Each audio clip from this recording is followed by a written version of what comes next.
like the values of the majority of Hungarians, even if you reject the Hungarian constitution as Christocentric and think that Viktor Orban is a bad guy and you hate goulash, even if everything about Hungary is repugnant to you, if you're the United States, you're still not going to spend a lot of time hassling Hungary because Hungary isn't hassling anybody else. Hungarians have views, your government has views, and even if you disagree with them, you must acknowledge that Hungary is not exporting their views to anybody else. You're not rolling across the border to reclaim territory you lost after the First World War. That could happen, but it's not happening now anyway. Transylvania is safe in Romanian hands at the moment. But it's true. This is not an expansionist power. This is not a power that's crushing weaker nations with sanctions. This is not a power that's exporting something ugly to the rest of the world. This is a country concerned with its own safety and prosperity. That's, in the words you used to hear a lot in the United States, a country that is minding its own business. And so even if you disagree, which for the record I do not, but even if I did, and I ran the State Department, I would say, let's take a pass on Hungary. We've got bigger problems. But they can't. They hate Hungary. And they hate it not because of what it's done, but because of what it is. It's a Christian country, and they hate that. And that's the truth. And nobody wants to say it, but it's true. And it's not a particularly provocative Christian country. I don't think most Hungarians go to church. It's not a theocracy. You're not required to believe in the catechism to live here. It's nothing like that. It's a soft Christian country, the softest ever. 300 years ago, people would look at modern Hungary and say, that's not a Christian country. But by modern standards, it's one of the last countries that identifies as a nation built on Christian precepts.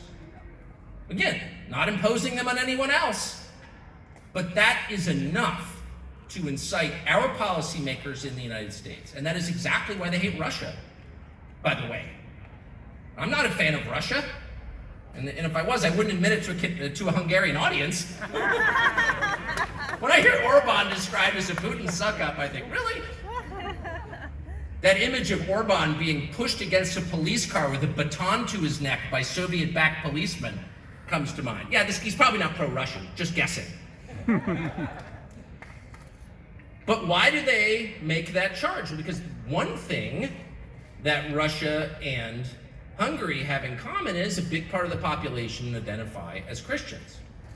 Now, why would that be provocative? A huge part of Malaysians identify as Muslim. Fine with me. But it's not fine with Washington at all.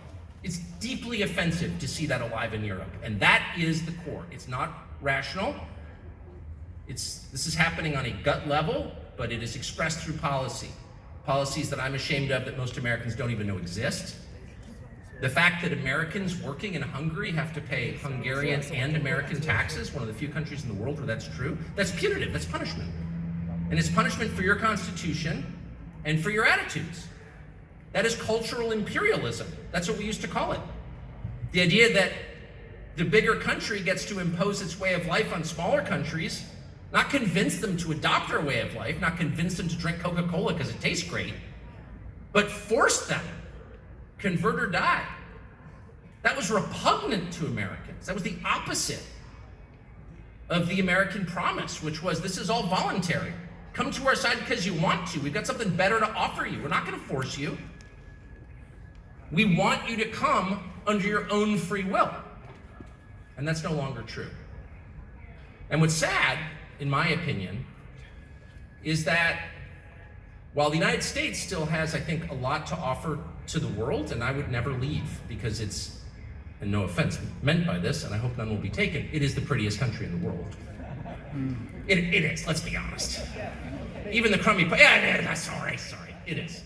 It's beautiful, and it has wonderful people, and I know many of you have relatives there. A lot of you are Americans, and you know exactly what I'm talking about. It's been taken over by lunatics.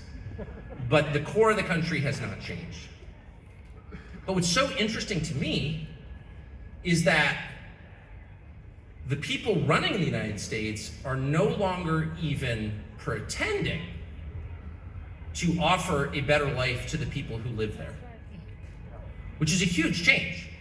I mean, throughout the course of my life until fairly recently, we had people I voted for in office, people I would never vote for in office, but all of them made basically the same promise. Elect me, give me power, and I will make your life better. And here's how I'll do it. I never hear anybody make that case in the United States. And what they're offering is a world in which human flourishing is, if not impossible, very difficult. The ruling party is the party of the childless, the unmarried, the people who are working for low wages for large corporations and living in tiny apartments in overcrowded cities that are rife with crime. That's not a cliche, that's true. It's not a talking point. It's true. Who votes for the people who run the United States right now?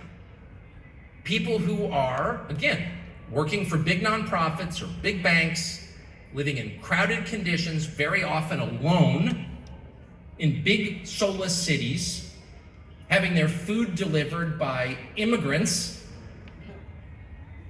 and spending their time glued to a screen. What does that sound